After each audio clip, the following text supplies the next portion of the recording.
Hey there, you're listening to The Mighty Mommy with some quick and dirty tips for practical parenting. If you follow me on Twitter, and I hope you do, you may already know that I've recently returned to the workplace.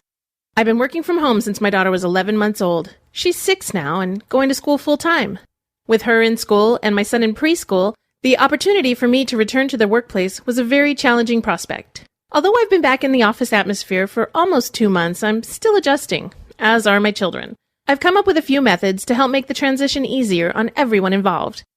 Whether you work at home, outside the home, or are making changes to your schedule, and depending on your schedule, some of these ideas might work for you as well. The first thing you'll probably be thinking about when it comes to working full-time is who will be taking care of your children. Nobody can take care of your children like you can, right? So the first thing you'll need to do is accept that fact. You should, however, feel good about the daycare you do choose. Whether you have a daycare provider, friend, or relative taking care of your children, make sure your caretaker is someone who you trust, who will follow your instructions, and keep you informed of daily updates.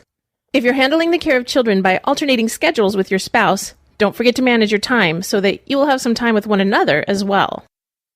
The second thing I would like to talk about is your routine. As I've said many times in the past, children thrive best on a routine schedule.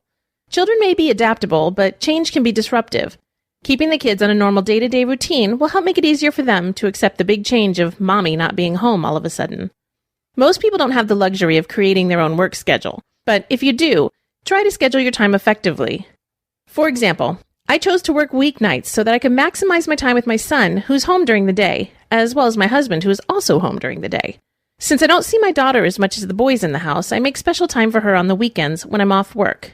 It's important to make time for everyone, both together and one-on-one, especially when they're all used to having you around all of the time. You won't be able to keep things exactly as they were before you started working, but try to stay as close as possible by arranging schedules and advising caretakers as to what needs to happen and when. This will help a great deal in allowing your kids to adjust. Another important thing you can do to help everyone function better while the mommy of the house is away for 8 or 9 hours at a time is to check in when possible or at a regular time daily. I call my children on my first break every night to tell them that I love them and I wish them sweet dreams. It lets them know I'm thinking about them and allows me the chance to say goodnight. I think this is important for all of us. I miss them just as much, if not more, than they miss me. And, of course, I always sneak in their rooms at night when I get home and kiss their precious little foreheads. If you're at work while your kids are at school, give them a call when you know they're at home or with their daycare provider. If they'll be staying with someone else after school, let them know that you'll be calling daily to check in with the kids so that they'll be available when you call. Finally, remember to keep your sanity while you feel as though your house may be falling apart around you. Oh wait, maybe that was only happening to me.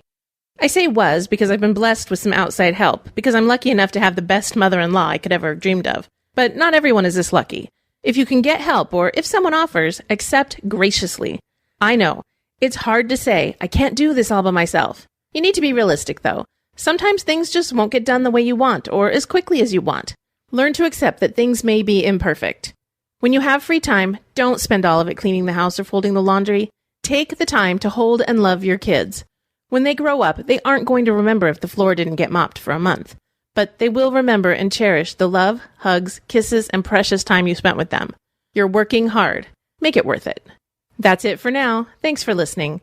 If you'd like to request a topic for the Mighty Mommy, you can email me directly at mommy@quickanddirtytips.com or leave a message by calling 206-202-2185.